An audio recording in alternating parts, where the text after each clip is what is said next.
જનતાને પણ અમે અપીલ કરી હતી કે મનસુખ દાદાની તબિયત નાંદુરસ્ત હોય છે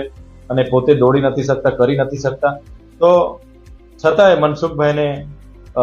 ચૂંટાયેલા છે, જીતેલા છે, ત્યારે હું માનું છું કે મનસુખભાઈને નર્મદા ભરૂચમાં શેના એટલા બધા ઉજાગરા થાય છે કે મનસુખભાઈ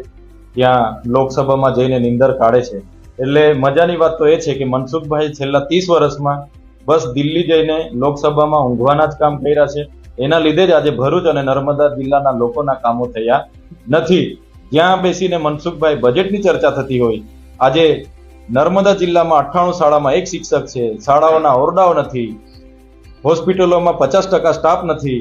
અહીંયા નર્મદાનું પાણી સિંચાઈ માટે નથી, ત્યારે આવા ગંભીર મુદ્દાઓમાં